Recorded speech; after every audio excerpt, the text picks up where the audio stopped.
Hey, John here, back with another episode.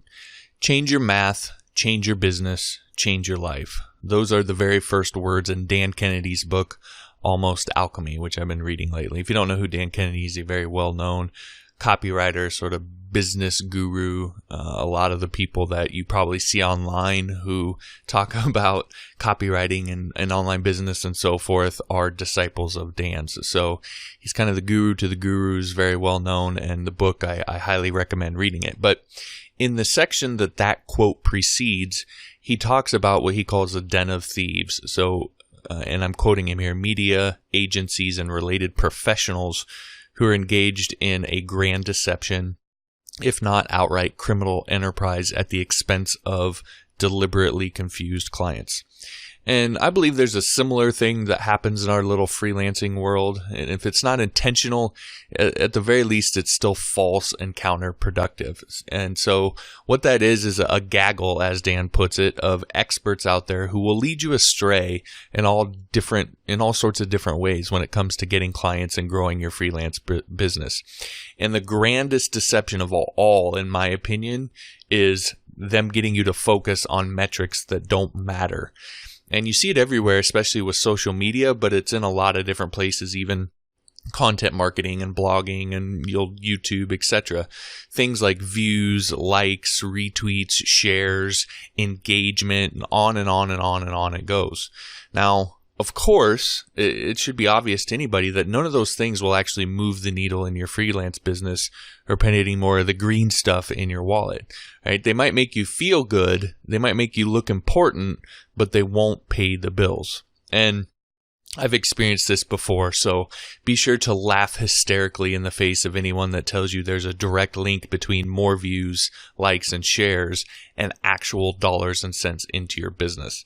That can sometimes be true, but it isn't a guarantee. And in fact, I often see the very opposite. So videos or blog posts, etc., that get lower views, lower likes, and lower shares actually leading to more sales. And there's a reason why that happens. It has to do with one of the fundamental marketing principles of message to market match.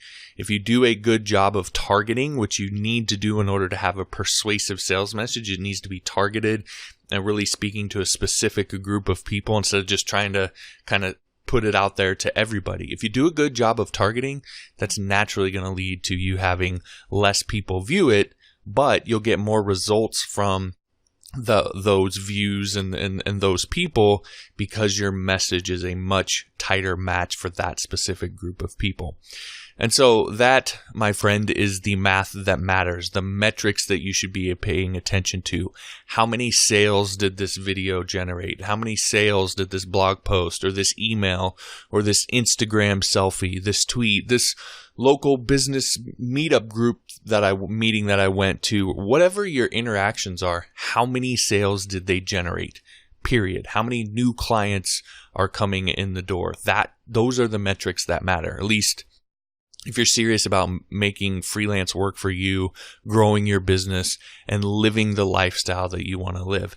Everything else is irrelevant. It might play in and feed into sales, but at the end of the day, you can't replace sales with those metrics and think you're accomplishing anything if you're getting a ton of those metrics, but no actual sales, no actual new clients. Now, this is a point where a lot of well-meaning people will make a fatal mistake.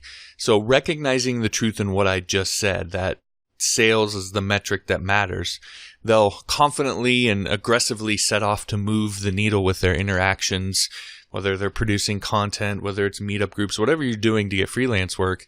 You'll aggressively move the needle, and you'll begin pounding your network, your social media channels, whatever it is you do with these hard-nosed sales pitches, which, as someone who came from hardcore commissioned direct response selling, I respect that. I think if you come from that mindset and that perspective, you're going to get a lot further than if you come from a perspective of you hate selling, you think all salespeople are sleazy, etc. You're going to get a lot further if you're more aggressive. However, if you start doing that, it's just not going to work because customers, clients, they're just too savvy for that.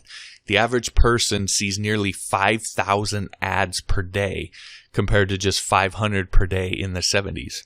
So do you really think that you're going to craft that one perfect sales tweet or that great Instagram post that they haven't seen yet?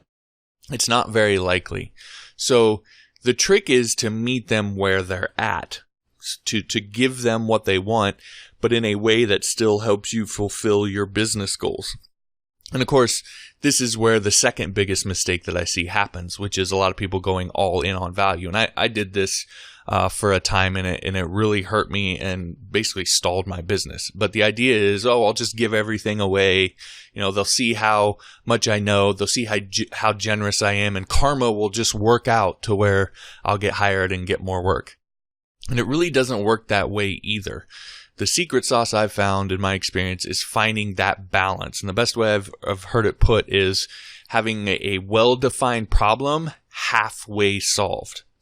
And even if you look at the infamous Gary Vaynerchuk, who is probably the lead voice for going all in and giving everything away, I've heard him say that I don't know how many times, and you may have too if you followed him.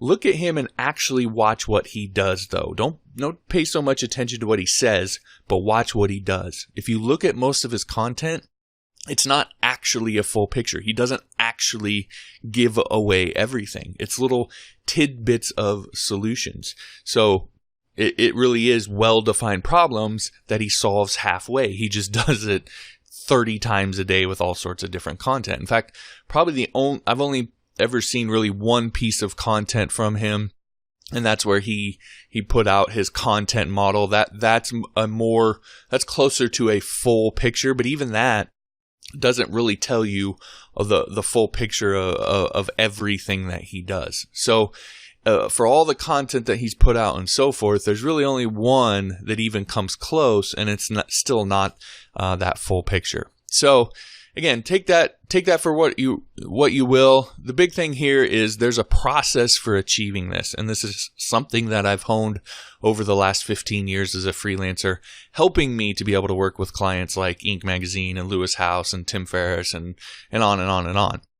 And that process is what I teach you in my Turn Content into Clients course. So if you're looking for a systematic way to grow your freelance business, not based on luck or hope, and that doesn't require a big network or a bunch of money, then this is it. This is what I learned to start from absolute scratch, coming from a poor family with no network, no college buddies, no money to invest, just absolute scratch, me on my own with a computer trying to figure out how to make this freelance thing work.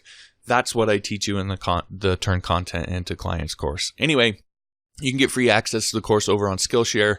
All the details on the course and how to get free access are at content2clients.com. So that's content, 2, and clients.com.